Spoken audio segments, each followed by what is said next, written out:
Good morning, viewers at home. Welcome to the program, SuperDawn. I am Vera, super with you on this edition of the program. Well, today is Monday, and I have here... Blessed Omono say good morning and welcome to the new week edition of SuperDawn. Good morning, Vera. Good morning to you. How was the weekend? It was restful. I had Sunday to myself, though I was here on Saturday, but I have Sunday to myself to rest. Okay, well, the weekend went well. Exactly. Yes, this morning we'll go through the papers as usual. In the mornings, we go through the papers, and away from the papers, we want to look at issues. We're looking at the executives and the legislatures this morning. We want to focus on the IG and the Senate. And away from that, we also want to look at attitude towards success. It's very important that we begin to look at what we do towards success. What do you do to achieving a better life, to achieving a goal in life? Do you have a vision? What are those things? So we're going to be learning that this morning. But first, let's go on this break. And when we come back, we will start with a newspaper review. Please stay with us.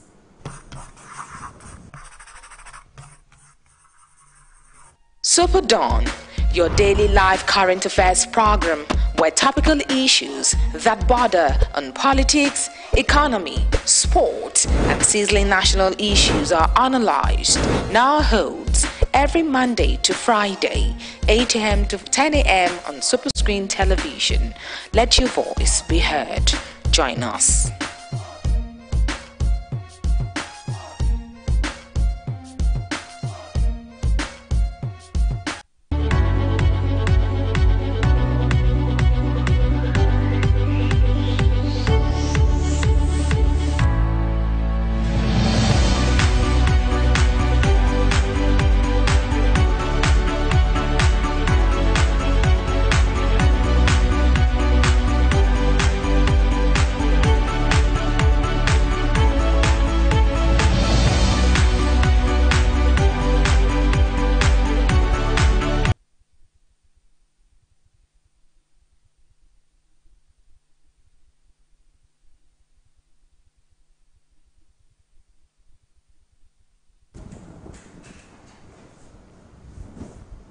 Welcome back. Well, it's the newspaper review segment this morning, and we want to start with the Punch newspaper. We will meet aggrieved APC chiefs, says PDP chairman.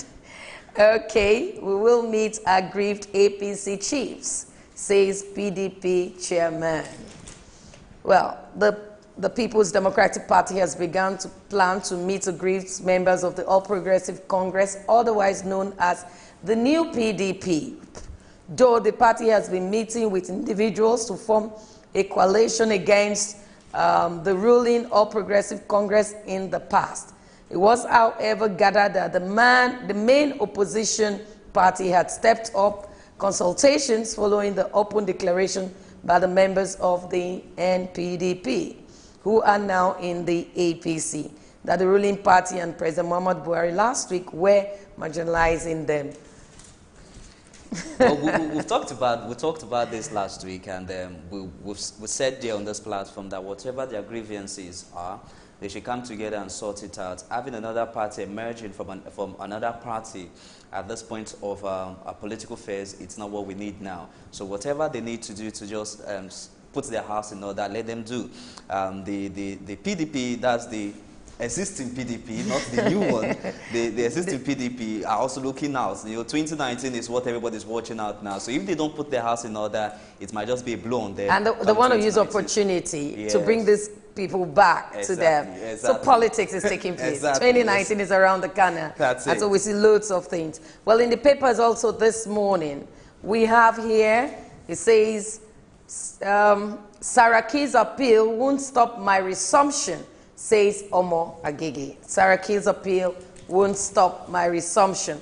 The lawmaker representing Delta State Central Senatorial District, Senator Ovie Omo Agege, has said despite the appeal filed by the Senate and its president, Bukola Saraki, against the Federal High Court's judgment nullifying his suspension, he will still resume legislative duties. Lots of people are snubbing the Senate these days. I really don't understand why, and I really don't know what's going on in our Senate. I don't know what's going on in the Legislature. We've been having issues with the IGP and the Senate, and now Magege, also a member of the Senate, coming out here saying that whatever the Senate President is doing to stop his appeal, is still not going to stop it. But I really don't know what's going on. We just hope that whatever it is they're having, they come out of it very well. Seraph drags Buhari to UN for disobeying court judgment. And we also have robbers attack Ogun community, kill engineer. We have here from Adeosun says 1.5 trillion spent on capital project in 2017. And here says NCAA suspend First Nation airwaves indefinitely over license infractions. Parents call for prayers to mark Lee's 6th birthday. And the one will take finally this morning. Parallel congresses, APC appeal panels submit report this week. That's what we can go how long we can take for this one. And starting with Daily Trust as usual this morning, Buhari, fire me as what it takes to win Ekiti polls, and that's on page 15 of the Daily Trust newspaper. And also on page 3 of the Daily Trust newspaper, strike. Doctors reject parity with health workers. Want to know why? Get yourself Daily Trust newspaper. And on the bold headline on the Daily Trust newspaper this morning, APC weighs option as NPDP ultimatums. And I quickly take that story. The ruling All Progressive Congress, APC, is strategizing to absorb any shock in the event that aggrieved members of the NPDP, that's the new PDP, decide to move elsewhere. Multiple sources in the ruling party said yesterday. The group recently petitioned the national chairman of the APC, Chief John Odige Onyegun, and copied President Buhari among other party big shots. The petition, dated April 27th, was signed by the national chairman of the NPDP, Alhaji Abubakar Kawu Baraje, and Secretary Chief Olagunsoye Onyola. However, sources said the petition was a fait accompli because many of the NPDP members had perfected plans to move out of the APC to other parties. We talked about that this morning. We saw that on the the Punch this morning, and we've given our views on that. And also still on the Daily Trust newspaper this morning, kidnapper nabbed with while trying to speak ransom money. Let me quickly take the story on page 8 of the Daily Trust newspaper. A suspected kidnapper who was a part of a ring that abducted a 4-year-old boy, Abdullahi Bello, from his father's house in Bini Gwari has been nabbed. The suspect was nabbed by security agents as he went to pick the 500,000 ransom money they demanded to release the boy. A source said that the abductors came to the house of the boy's father, Alhaji Bello, a prominent businessman in the area, in the afternoon of Saturday, and took the boy on a motorcycle and ran away. He said the boy was playing in front of the house and the suspect came on a motorcycle and offered the boy a bottle of soya milk, and from there took the boy on the motorcycle and left. This is a good story if you ask me. Kidnapper was nabbed at the point of picking the ransom. It shows our intelligence, security intelligence is really making effort. What do you think? No doubt about that. So when you look at our police force and even the Nigerian Army, even Navy, Air Force, you know that they can perform. And that's why Nigerians are crying out. What's happening when we have incessant killing in the northern part of the country, and it's looking as though they cannot handle this tax ahead of them? I know that what took place, that 4-year-old boy, they gave him something to save him. Just bring him to himself. That's what you got, was given to him, and they used a bike and took him away. That attitude for me, I think it's not good. We must please change. There's a 4-year-old boy. I'm sure the boy must have cried out his heart, not seeing the parents around. Exactly. And I must give kudos to the police for work Well done. That was a good one from them. All right. So we just hope our security agency just keep up this wonderful trend of napping kidnappers who are seriously making something, a living out of kidnapping. And finally, on the Daily Trust newspaper this morning, on page 19, Nigerians' gas resources fail to earn electricity. Blackout. And gunmen attack NAF, that's the Nigerian Air Force helipad, killed airman. Get these and more on the Daily Trust newspaper. I think we need to talk about that. Okay, quickly on page 5. We have the story on page 5 of the Daily Trust newspaper, quickly. Okay, I got it now. Gunmen yesterday attacked the guard post at the Nigerian Air Force NAF helipad at Igbo Dinner in Yenugwa, Bayelsa State, and murdered an airman. A statement by the Director of Public Relations and Information, Air Vice Marshal Olatokunbo Adesanya, said that the NAF personnel on duty was able to repel the attack, although an airman paid the supreme sacrifice in the process. He said the Chief of Air Staff, Air Marshal Sadiq Abubakar, has ordered an investigation to unravel the circumstances surrounding the incident. I really don't understand why the gunmen will have to attack the Nigerian Air Force helipad and in the process kill the airman rather. I think what happened there was they've been monitoring for some time. It wasn't just deliberate. It wasn't just something they just did. Yeah. It has been, they've been monitoring them, looking at them before now, and so they attacked. That again is telling us that we must begin to look at our country very well when it talks about security. Everybody must be careful. Everybody must take check. Everybody must watch your environment, because these guys can just come out from anywhere. All right, and that does it for me on the Daily Trust newspaper. Over now to The Nation. Okay, The Nation newspaper this morning, it says here, Nigeria UAE agreement on stolen assets takes off. We also have no parallel Congress in Oyo, says APC. Ekiti 2019, Fayose, Fayemi in war of words. We have NAFDAC reopens Emzor pharmaceutical firm. Remember that Emzor was, let me take that story. Codeine syrup, NAFDAC reopened Emzor factory. And the writer says, firm gives police details on absconded worker. And this says here, we assure Nigerians of quality product from NAFDAC. Emzor's Pharmaceutical Industry Limited has been reopened by Nigerian Agency for Food and Drugs Administration and Control. The firm also stated that it had submitted to the police information about its absconded workers that was featured in the British Broadcasting Corporation BBC documentary Sweet Sweet Codeine. Well, he's absconded. They're trying to look for him. Okay. As at the time where NAFDAC says nobody should, sell again. Yeah. These workers, according to information, started giving it out. And right now he's absconded, and NAFDAC immediately had to shut down the company. Good one from NAFDAC. Good one for them. That's to show that no one is truly above the law. Okay, the last story here says money laundering. CBN goes hard on banks. Watch it. All right. And on the Vanguard newspaper this morning, which is our final paper for the tabloid review, 18 banks defy CBN on interest rates. 18 banks defy CBN on interest rates, and you can find that on Financial Vanguard on page 19 of the Vanguard newspaper. So much stories on the Vanguard newspaper this morning. And quickly before I wrap up, I'll take this one. Explosion rocks Enugu Catholic Church. I'll take the story. What the police describe as minor explosion on the wee hours of yesterday morning rocked Holy Cross Catholic Parish, Iji Nke, in Enugu East local government area. Though not many knew about the explosion, as it occurred about 5:40 a.m. yesterday morning, just before the 6 a.m. mass.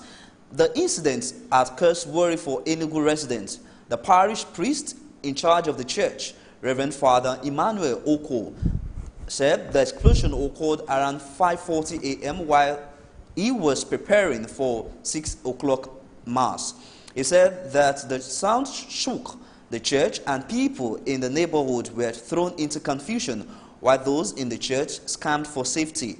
And quickly, let me just go through what the police have to say about it. The Enugu State Police spokesman, Ebere Amarenzun, pardon me if I murdered the name, confirmed the explosion, saying it was a minor explosion of knockout magnitude that should not cause panic. But we thank God from the report here, no life was lost in the course of this event, but an explosion rocked Enugu yesterday, a Catholic church, and we are really happy that the outcome of it was really peaceful.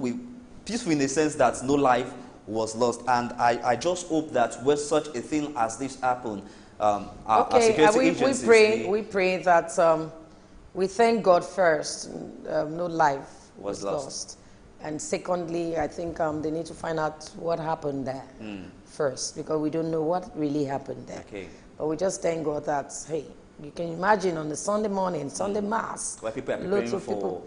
I mean, 6 a.m. Mass. If it had rocked when loads of people were there, what would have happened? We just thank God, that nothing happened. Well, that's where we're going to end the newspaper review segment this morning. Up next, we want to look at attitude for success. It's very important, because if you have a good project, what will make it sell is your attitude. Attitude can make you make it or lose it in life. Let's go on this break, and when we come back, we're looking at attitude for success.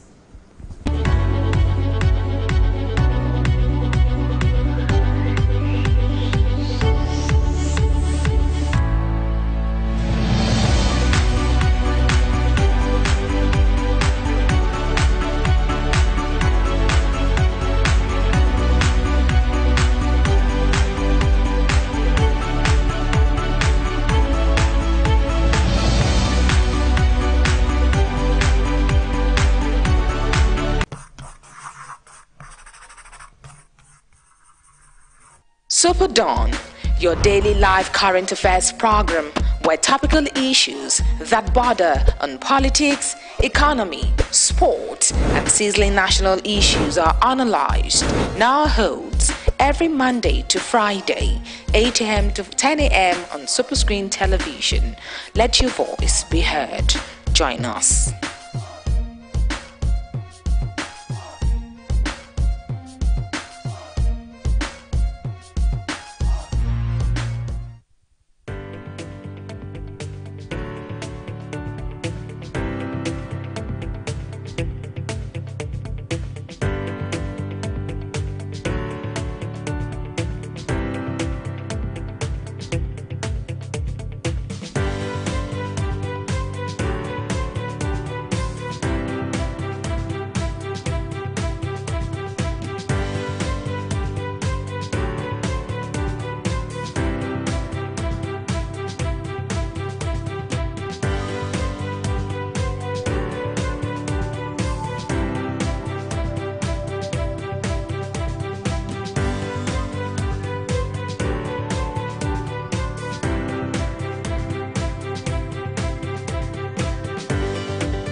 leeks. It grows in many parts of the world and is a popular ingredient in cooking due to its strong smell and delicious taste. This compound is known as allicin and is also responsible for the distinct garlic smell. Allicin enters the body from the digestive tract and travels all over the body where it exerts its potent biological effect. Garlic is a plant in the onion family, grown for its cooking properties and health effects. Garlic supplementation is known to boost the function of the immune system. Studies show that a daily garlic supplement reduced the number of colds by 63% compared with placebo. Cardiovascular diseases like heart attacks and strokes are the world's biggest killers. High blood pressure or hypertension is one of the most important drivers of these diseases. Human studies have found garlic supplementations to have a significant impact on reducing blood pressure in people with high blood pressure. Effects on longevity are basically impossible to prove in humans, but given the beneficial effects on important risk factors like blood pressures, it makes sense that garlic could help you live longer. The fact that it can fight infectious disease is also an important factor because these are common causes of death, especially in elderly people with dysfunctional immune systems. Garlic has known beneficial effects on common causes of chronic diseases, so it makes perfect sense that it could help you live longer. Garlic was one of the earliest performance-enhancing substances. It was traditionally used in Asian cultures to reduce fatigue and enhance the work capacity of laborers. The last one is not the health benefit, but still important. It is the fact that it is very and easy to include garlic in a current diet. It complements most savory dishes, particularly soups and sauces. The strong taste of garlic also adds a punch to otherwise bland recipes. Garlic comes in several forms, from whole cloves and smooth pastes to powders and supplements like garlic extract and garlic oil. The minimum effective dose for therapeutic effect is 1 clove eaten with meals, 2 or 3 times a day. However, keep in mind that there are some downsides to garlic, such as bad breath. The active compound allicin only forms when garlic is crushed or cleaved when it is raw. If you cook it before crushing it, then it won't have the same health effects. The best way to consume garlic is raw, or to crush it and cut it and leave it out for a while before you add it to your recipes. Garlic is going to provide you relief from that stubborn cold and flu. Yes, they absolutely love you and never want to leave. Taking 2 to 3 cloves of raw or cooked garlic a day, or sipping some garlic tea with a touch of honey or ginger to lift up the taste is not only going to relieve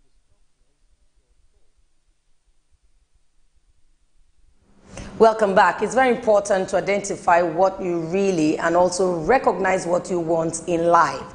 For many, this is a giant step. But today we want to look at attitude for success.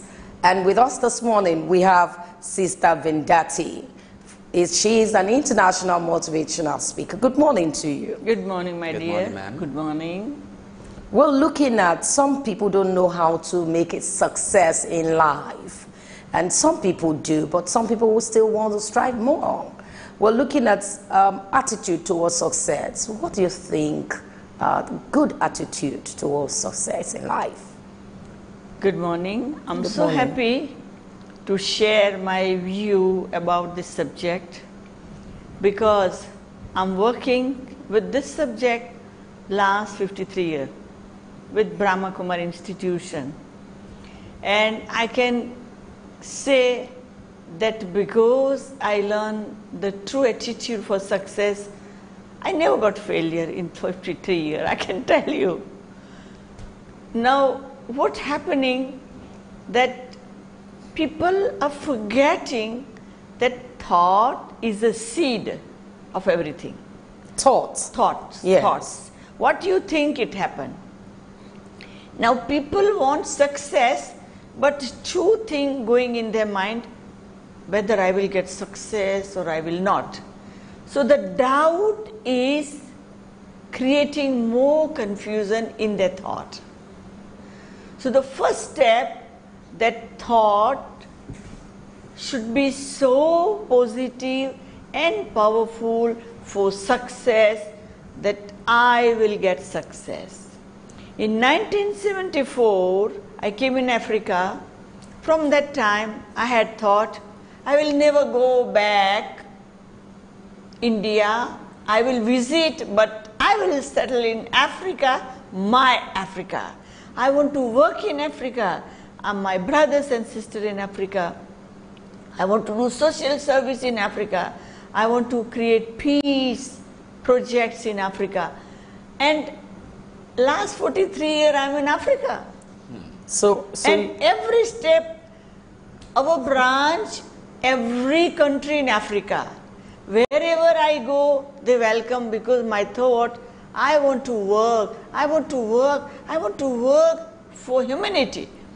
So still I'm here. This is my practical example. Okay, I wanted you to tell us, what are the steps? Can we atomize those steps that we need to take for success? Okay. So the first step is thought. Positive thought, powerful thought. The second step... Okay, when you say we take it one step after the other, okay. Positive thoughts and powerful. Positive and powerful thought. How will that... Whatever you want to do, whatever you want to get good job, create positive and powerful thought. I will get it. I will get it. I will get it. I am a successful soul. I am a successful soul. I am a successful soul. So that create positive vibration. Wherever you go, you will get success, which is my practical experience. That is first step. Okay, you said positive thoughts and powerful thoughts as well aligns with positive conviction. Now I'd like to ask you, how can we stay focused when having the right attitude towards success and encountering failures and challenges on our way? You see, the world of today, every person have challenge in every step. Now what we need to do, that many times in our life we feel we are alone. Nobody is supporting us. We want to do, no one is guiding us. Even we have guidance, but we have no courage. So all this, fear within. So we have to pay attention that we should not allow that type of fear. And if it is there, it is natural human nature, then the second step, that you start to think, God is my companion. See, the symbol of God here with me. God is my companion, and give your charge to God. That God, now I want success, I want to do this, you are responsible to help me. And for that, every morning before you start your work, sit 10 minutes in meditation and connect your mind with the Supreme and start to talk. Oh my Supreme Father, oh God, I'm your child. I want to do so many things in my life. I want to remain successful. Oh my Supreme Father, come and help me. Give me courage. Make me free from fear. Okay, so the person needs to pray. Needs to commune with God. The second step. The second, need to pray. Well, you've been in Nigeria for some time. And I guess you've related with Nigerians. And I know that you like Nigeria. That's why you stayed this long. Have you been doing this? Have you been going out, I came in Nigeria in 1975, first time. I know Nigeria in and out. Do you speak our dialects? Because I travel each country little, so I don't want to learn all languages. What are the challenges you think people face in Nigeria that is relating to what you have said? relating to first your thoughts. What are the challenges you think people are facing with the way they think in Nigeria? That is affecting their success. It is not only Nigeria, everywhere, but because you're asking for Nigeria, first thing is weather. Okay. People get tired with weather. People get tired with traffic. People get tired with what type of job or what type of transport or what type of facility they want, they don't get. Even people have 10 cars, but they're stuck in traffic. What facility they use, how they use, they can't fly, on the road. So this type of all outside situation, sometimes water, sometimes light, sometimes people don't understand each other, all this type of situation coming on our way. And of course, when I'm in Nigeria, I also pass through this whole thing. So you think it affects their thoughts? Yeah, it affects, but it don't affect me because I have made my inner consciousness very positive and powerful. Doesn't matter it traffic, doesn't matter it weather, doesn't matter it people, doesn't matter its problem. God will find my way. So the third step is confidence within the self. Okay, now you've spoken quite a lot about the Supreme Being and all that, and that makes me want to believe that success is spiritual. Now, how do you explain to our viewers watching out there to see how they can make that balance to understand that success is not just about how much effort you put into what you do, but you being able to connect to that spiritual being? You see, now we are sitting here. If there is no light, we cannot do this show, right? Yeah. So we depend on light. Similarly, in our life, there is a supreme light, and we all human beings are depending on his blessing. Now, if no light, we cannot do anything. So human beings are forgetting to connect the soul, the controller of this body, with the supreme power. The supreme power means God. God means G-O-D, generator, operator, destroyer. He generates the world, he operates the world, he destroys the world. Which type of world he destroys? Negative world. Which type of world he look after? He generates the positive world. If your mind you connect through the intellect to the supreme God, and then he is ocean of peace, ocean of love, ocean of happiness, ocean of joy, ocean of power, ocean of mercy, unlimited. Okay, we'll so see. he can give you everything. Okay, so God can give you everything. Looking at it also, you said the third one, because we're about rounding off. It's confidence. Confidence. How can someone have confidence? You see, confidence is not the thing you can go in any shop to buy. The confidence is the subject of practice. With little, do something, do something, do something, do something, do something, and you win confidence on yourself. When you win confidence on yourself, then you are able to do everything. When I was at home, I was shy. If guests come, I hide myself in the room. That type of person, no confidence that I am able to talk, I am able to face people. That type of person. I had no friendship, no friends in my childhood, alone, lonely type of person. Now when I joined with this meditation, I started to win within myself that why I am in the room. When someone there, let me talk. So slowly I have I'm able to. So now I can go to. So people need to have confidence to make a success in life. Yeah. People need to. So yes. the day I was in room, and now I'm a public person. You talk everywhere. So success, you must have confidence. You must believe in what you want to do. Final one from you. So now finally. Now I able to meet His Excellency or the Pope or whoever, wherever, because I have confidence and I'm meeting people. Finally from you, what else can someone do finally?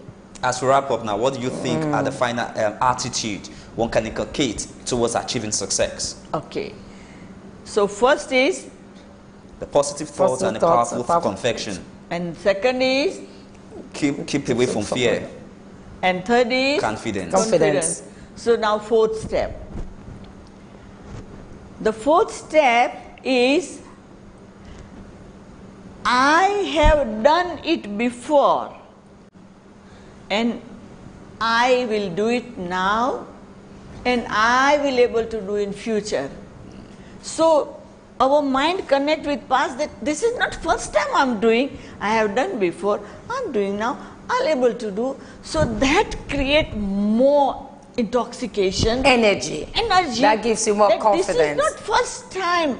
I have done this before also in my maybe other life, but I have done it. I don't know what life you're talking about, but someone had done it before. Difficult for me, I am able to do, and that give you boost. So if you have done it before, you've tried before, according to Sister Vendati, you've tried before, hey, keep trying again, you might just get through. I want to thank you, Sister Vendati, international motivational speaker. Thank you for coming today. Thank you, and my blessing to you both also, and to the audience also, that whatever they want, even blessing is important. My parent used to give me blessing for success. So you keep giving people blessings. So we're giving you blessings. From me, blessings from you. Well, this is how we can take for this segment. Up next, we want to look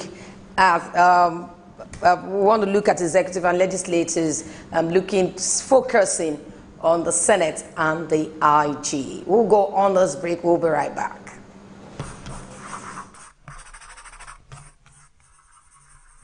SuperDawn, your daily live current affairs program where topical issues that border on politics, economy, sport, and sizzling national issues are analyzed, now holds every Monday to Friday, 8 a.m. to 10 a.m. on Superscreen Television. Let your voice be heard. Join us.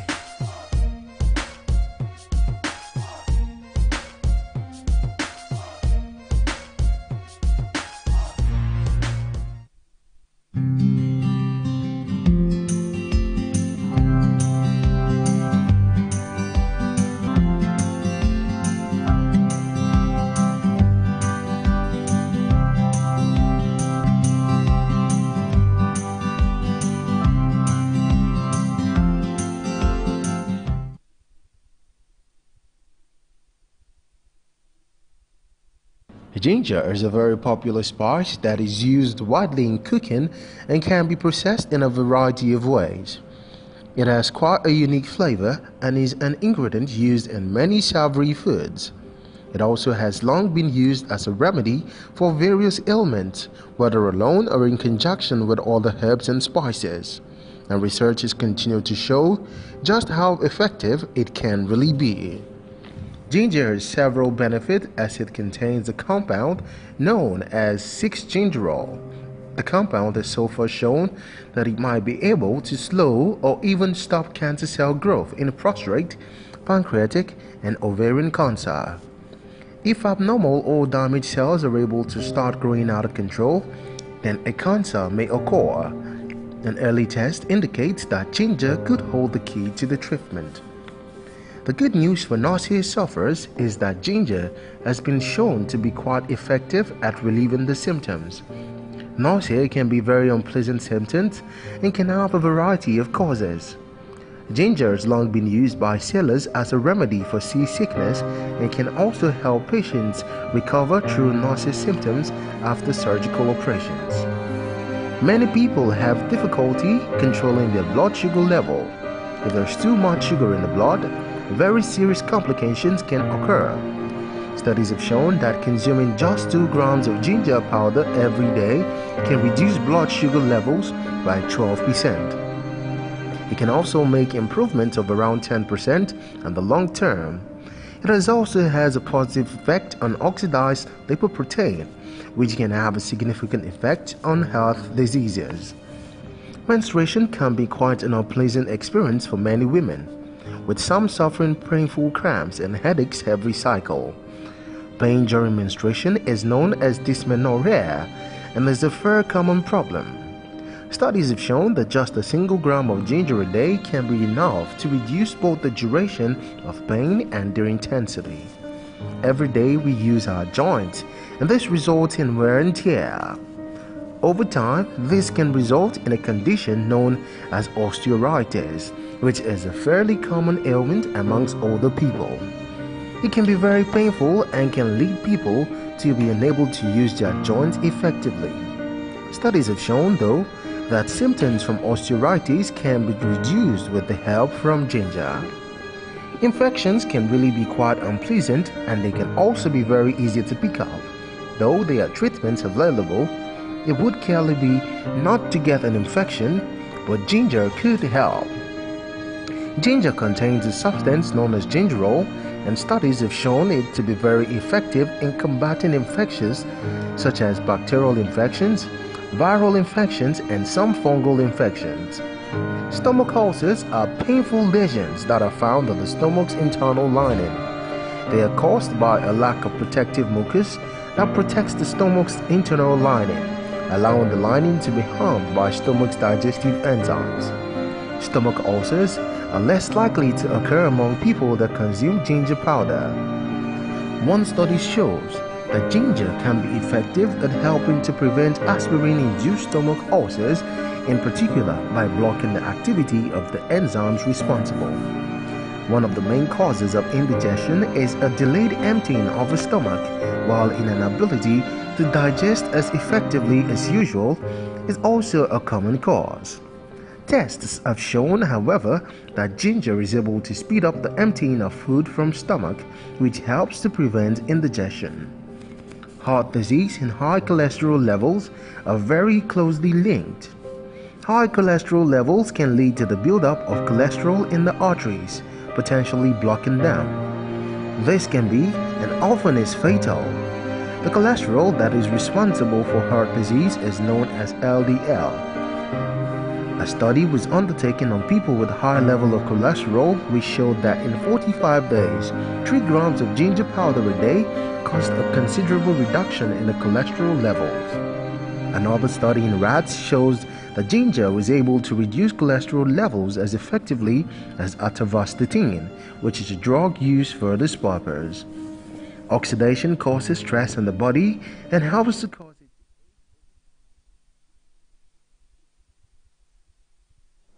Welcome back. Well, we want to look at the executive and legislators. Looking at what is happening right now, we want to focus on the IG and the Senate. Well, first time the IG was invited by Senate.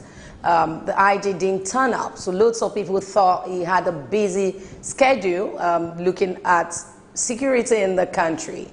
Then the second time came, he was also invited. Nigerians begin to perceive, he didn't turn up. They begin to perceive that, hey, it's looking as though it was a snub. And there comes the third time again. It happened. This time around, the IG went on national television to explain why that happened. Now we want to look at it, and we have a guest in the studios this morning, Barrister Tunde Kolawole. Good morning to you. Good morning, Vera. Thanks for having me. Good morning. Thanks for having me. And good morning to all the good people who listen to us every morning. Well, if you look at Section 4 of the Constitution first, as amended, you could see the power given to the legislators. And also, you look at our Constitution, there's power given to the executive. And also the judiciary, they're supposed to work together to make this great nation a better one. But looking at the turn-up of events recently, one begins to wonder what is causing this disconnect amongst these two, looking at the IG invitation, according to my introduction, and also the Senate. What do you think this is happening here? Thank you so much, Vera. Just like you said, in any democracy, especially constitutional democracy, such as we run, there is what we call separation of power, in which the Constitution has divided the governance of the country into 3 broad areas. You have the executive, the legislature, and also the judiciary. These things are not accidental. They are there for basically 2 reasons. One, to put checks and balances between all the different arms of government and other, and also for them to be able to work in symbiotic relationship. So just like you say, to be able to ensure that society runs smoothly, and then the dividend of democracy, growth, development, is able to, the society witnesses all of those things. But since the advent of the APC government, is in 2015, it doesn't appear that the country has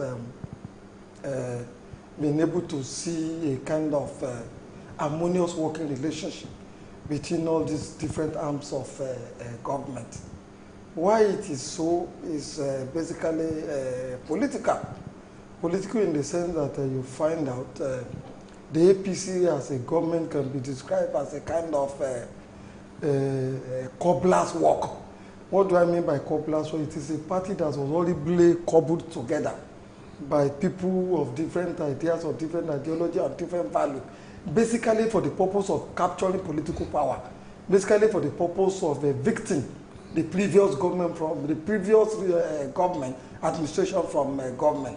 So because of the ordered manner in which they came together, you find out the values, orientation, ideology, and ambitions of all the people in the party, whether in the executive arm of government, whether in the legislature and all that, are not the same.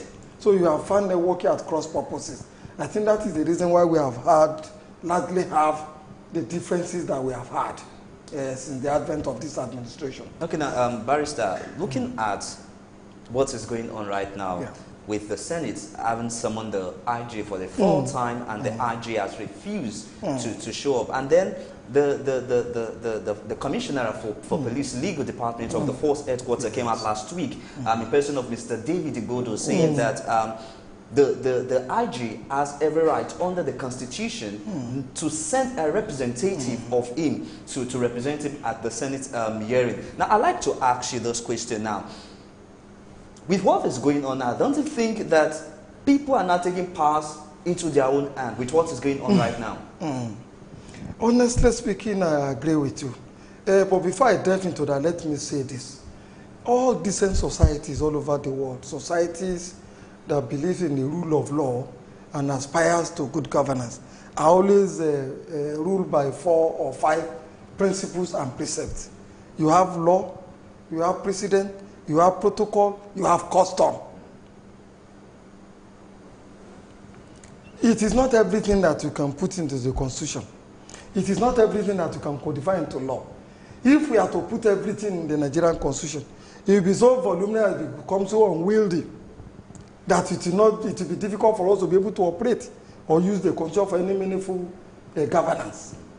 That is the reason why customs, precepts, precedent, even tradition comes in to supplement, even protocol comes in and supplements. So given that as it may, you look at the Nigerian constitution, it makes ample provisions regarding what steps the people in the National Assembly, especially the Senate, can take in the process of making laws for good governance of the country, in the process of summoning people, in the process of dealing with appropriation law, that is the budget that is put before it, before the National Assembly. I have looked at various sections of the Constitution, like Section 4 of the Constitution, which talks about making laws for good governance. I have looked at Section 67, I have looked at Section 88, I have looked at Section 89, and I also looked at Section 214. And all those provisions, when you read them together, I have no doubt in my mind that the National Assembly and even the State Assembly can summon anybody to appear before it, either to take evidence, either in terms of appropriation, or either in terms of making filing, or even in terms of even making recommendations as regards to organize, as regards to how to make laws for the organization of different departments of government. But you see, since the advent of this administration, what we have been seeing is that people have not shown enough respect for the National Assembly. Okay, but I'm going to tell you what the IGP said, why he ignored that, and he took a cue from the Constitution, the extant law of the police status, and he said that supports him not appearing. And so we have the extant police status, and also we have the Constitution. I don't really understand this thing. Can you explain that? The Constitution is described as the ground norm. That is, you can say that is the mother of all laws. Extant laws are laws either made by the National Assembly, in which somebody brings a bill, and after much debate and all that, that is passed into law, and then the president signs it. And if he refuses to sign it after 30 days, the National Assembly overrides his assent, and then the thing is passed into law. And then laws are also decisions of the different courts that we have in the country. The magistrate court, the customary court, the high courts, both federal and state, the court of appeal, and then the Supreme Court. When they have made a decision on any issue, it becomes law.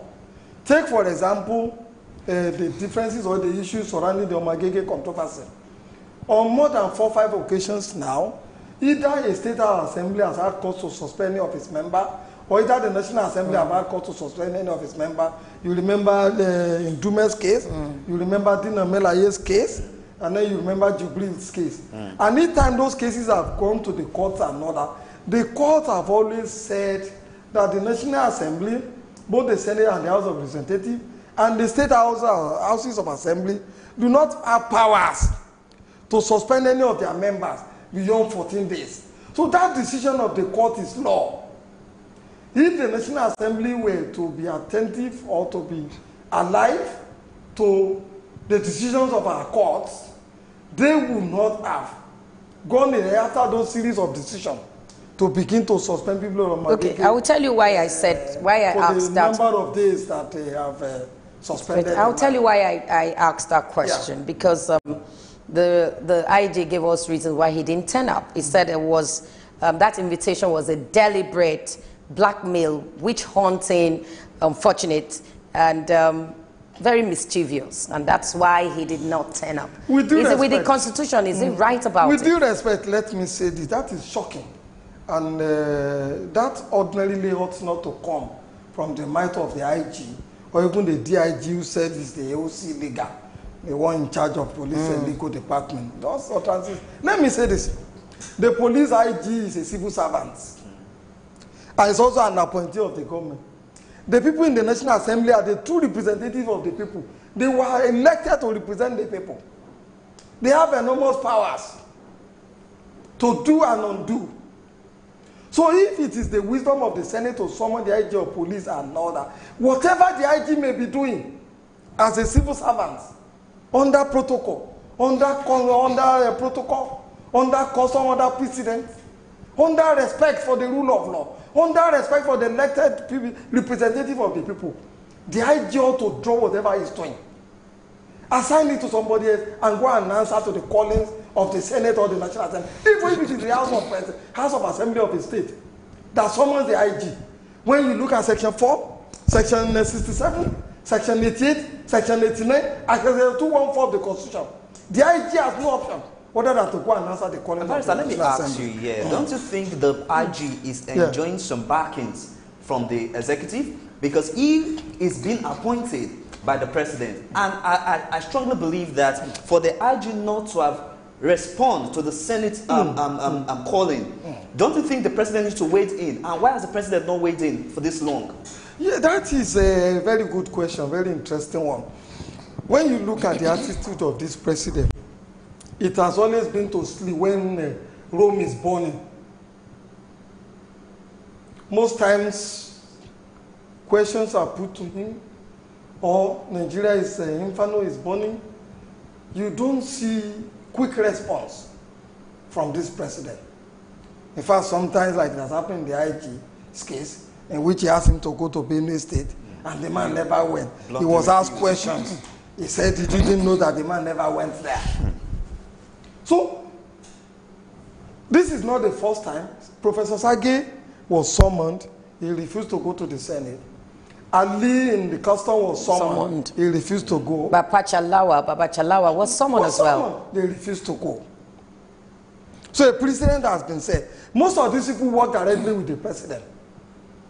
If the president who appointed them has respect for the National Assembly, and these people are summoned, and they refuse to go, I would think the onus lies on the president to say, look, go and answer the summons of the Senate. Because even the president cannot refuse. Under the law, the National Assembly can summon the president. Could it be that the Senate had lost their respect with what is happening? If the Comptroller General of Customs was invited, he didn't turn up. The former Secretary of the government, exactly. He didn't turn up at all. So it's a recall. If you look at all of those things, that very bad precedent. Could it be that the Senate has lost its power? They have not. With their actions and the attitude in the Senate, in the chamber. I must say, the Senate, the National Assembly, and also the respective citizens of the Assembly in this country are not too popular with the people. They are not popular because of the opaque manner in which they have been managing their affairs. They are also not popular because of the way and manner they have been managing the resources of this country, especially with regard to the salaries and allowances that they have always allocated to themselves, which the Nigerian people are not popular with. I also think certain persons who are facing different corruption charges in the National Assembly and the state assemblies have become so unpopular with the Nigerian people, such that when the National Assembly or the state assembly has a receiving end, the tendency is for the Nigerian people to be nonchalant, to have a lukewarm attitude to the passion of the National Assembly, as it were. But you see, there's a lot of danger in that. We must separate the people in the National Assembly from the institution of the National Assembly. Once we desecrate the institution of the National Assembly, merely because we don't like the faces of certain people in there, we are gradually destroying that institution. And people will come in, people will go out of the Senate and the House of Rep. People will go and come in out of the respective state assembly. But those houses of assembly will remain there, the National Assembly will remain there forever.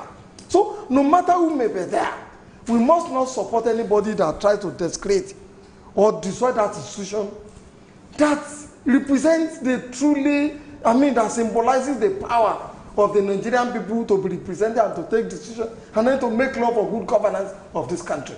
Now, let me point this to you. Okay. Previous times we've had a robust and cordial relationship between the executive and the legislative. Yeah. Now, looking at this present administration and the 8th Assembly now, do you think with what is going on, what will you say are the ripple effect towards our democracy? Well, first and foremost, let me say that the problem we are facing with the National Assembly can in a way be traced to Mr. President himself. With due respect, I've used this word before, I will use it again with due respect to Mr. President. The President demonstrated a lot of political naivety to who occupies and who does not occupy the position of leadership in the National Assembly.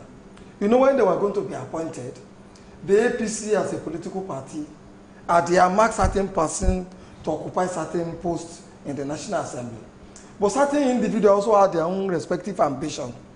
And they went and then mobilized their members and torpedoed the decision of the party as regards who should occupy what post or not, or the other.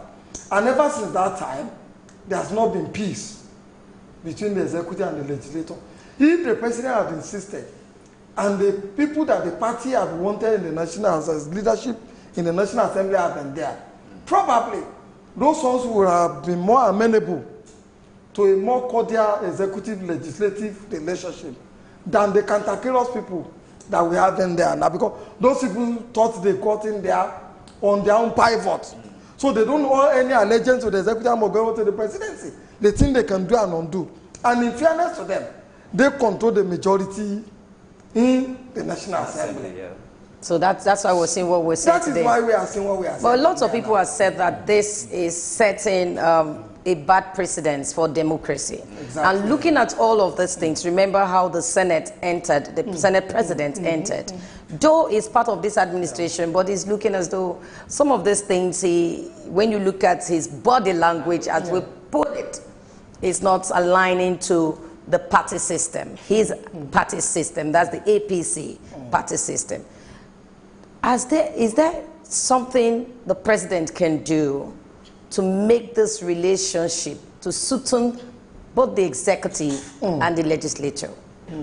Well, first and foremost, let me say that nobody is encouraging a docile legislator or a legislator that will just be there for the whims and caprices of the executive arm of government.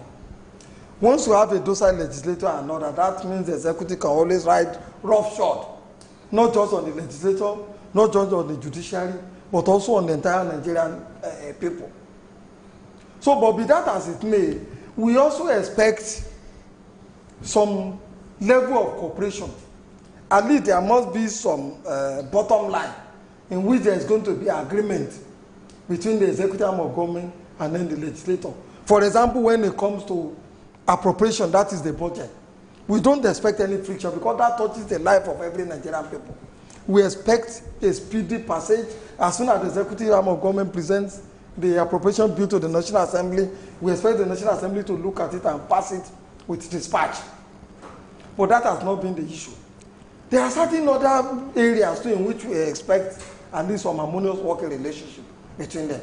But that has not been the case. So, with regards to your question, whether there are issues or steps that the president could take to deal with the cantankerous attitude of the viewing, a lot, because the presidency has enormous power. You will recollect that only on Obasanjo era, when each time the National Assembly, each time we had had leadership in the National Assembly that was not willing to go along with the executive arm of government, he had always taken steps to remove them. He removed Wabara, he removed a lot of them. So is this not a test for president? If this president too had been doing what is expected of him, if he never had his own failings too. Are you saying he has failings? Oh, sure. The president has breached the constitution several times, such that if he tries to move against the National Assembly today, he could take the people can. Okay, we're going to hold you on there. There's a caller. Hello, good morning to you. Good morning. Good morning, Alex. Yeah, please, I want us to be very, very realistic. Honestly, the current Senate and House of Reps needs to be dismantled completely, because these people are a group of criminals assembled there. But what do you say about a budget that is sent to a Senate House of Representatives that is supposed to start functioning from January of a year? And it's kept delegated because they are not brought for 7 months. It happened in 2017, and it's happening now again. What do you call that? And look at the amount each of them is taking home every month for nothing. A whole lot of people are unemployed and are suffering. Okay. Please. Thank you, but I must say this. I must say this.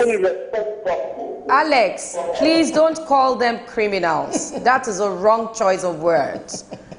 Don't call them criminals. You're free to talk. And that's your opinion anyway, but do not call them criminals, please. Yes. Thank you. Okay, you wanted to correct yourself, right? Thank you. Please don't call. Yes. Watch your words. Okay. Many thanks for calling, Alex. Now, Barrister, back to, I'd like to ask you this question, linking to what Alex has said. Now, don't you think Nigerians has lost faith and hope in this 8th Assembly? Well, that would appear so. Some Nigerians. Some. If not most Nigerians have lost faith. But I would admonish Nigerians not to lose faith. To the extent that when you compare this 8th Senate with the 7th Senate, in fairness to them, they have been more active in terms of the number of bills and laws that they have passed when you compare with the 7th or the 6th Senate. We must also remember that democracy in Nigeria is still work in progress. Both the legislature and the executive arm of government are still learning the ropes. If we have that at the back of our mind, we will not be too hard or too harsh in condemning the people in the National Okay, but I'll Assembly. hold you on the list. There's a caller here. Hello, good morning to you. Good morning to you. Good morning, Victoria. We can hear you. Good morning. Victoria, Hello? good morning. Yes. Good morning, we can hear you. Hello. We can hear you. Victoria, Hello? we can hear you. Just go on. Hello, good morning. Good morning. I'm screaming. We can hear you. Okay. So the implication of what we are seeing in the National Assembly today, and then with the APC and with politics in general, is that come 2019, the Nigerian people should be more circumspect in whoever they thumbprint or elect to go into the National Assembly and the the executive arm of government. See, the National Assembly is the engine room of democracy. If you put garbage in there, the result that you are likely to be getting for the next 4 years is likely to be garbage. And if you put people who are serious-minded, who have the interest of the people at heart, then the possibilities that I will get very good dividend of democracy in the next 4 years. It is not just a talking shop. It is the engine room of democracy. The policies, administrations, programs, and the direction in which any government is going to face, and the successes that any government is going to achieve, is largely determined by what is coming from the legislative arm of government. Okay, right, good morning to you. Good morning. Good Good morning. Go ahead. Good morning to your guest there. Good morning, sir. I believe the law of the land is very flexible. And S.A.N. Polano came to tell the world the last time I saw him on the program on telly, that someone, president or the IG, is quite different to like inviting them when there is a lost inmate, or they want president or somebody else to come and, share and see to a quota. That the issue of someone is quite different to inviting a president or the IT. And I so much believe that is why the IT or the president is not, really fighting or really, listening to what they are saying or coming here just like that. Okay. All right, thank you for your contribution. Are you still there? I am here. Okay, is that all? Thank you for calling. Yes, you were saying something concerning the Senate and the President. Yes. So, can I quickly respond to what the go ahead. said? You see, whether it is summon invitation, it's just a semantics, in my humble opinion. What summon means is that someone has the coercive power of the law.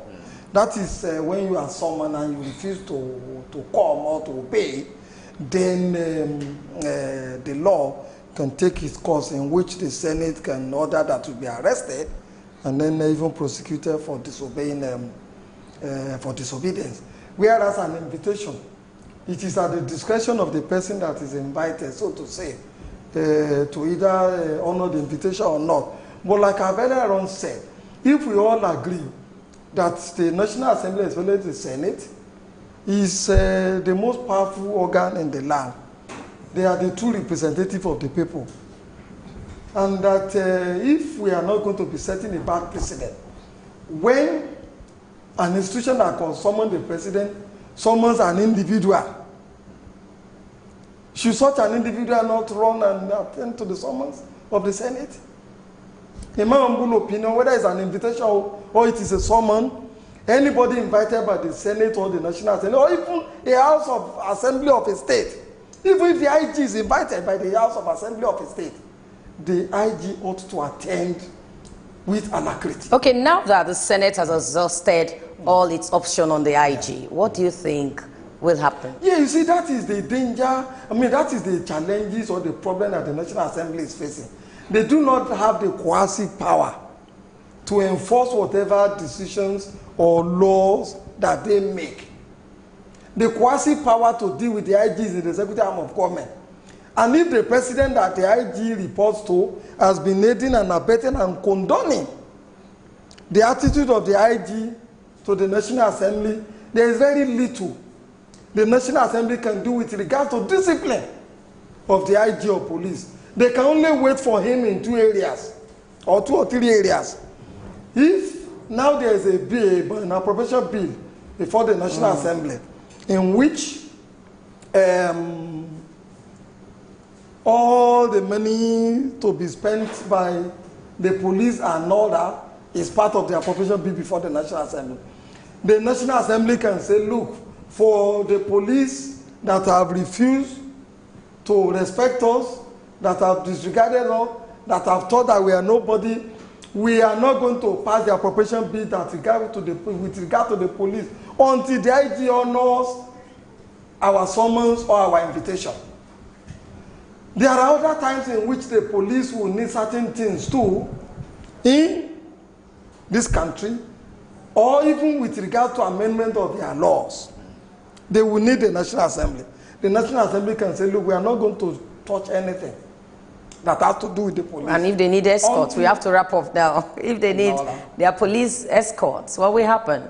Well, that is not a problem. If the police IG work does not have the power to withdraw the escorts and all the security that has been attached to the people in the National Assembly, that is a constitutional responsibility that you can have a responsibility. Do we follow Constitution? But we must wrap up now. We must wrap up now. Caprices of the distance. And even if it does that, the National Assembly have enough resources to hire private cars. Finally, what do you say? They can even make a law establishing their own police force to protect only the people in the National Assembly alone. Finally, everybody starts to run off.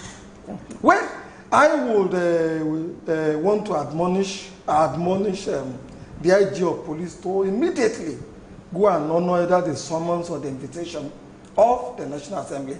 I will also want to plead with Mr. President that he should not allow civil servants and then political appointees to desecrate the National Assembly, which is the most vibrant, the most representative institution of the people of Nigeria. I want to thank Barrister Tunde Kolawole. Thank you for coming on this segment of the program. Up next is SuperDawn Sports. We'll be right back.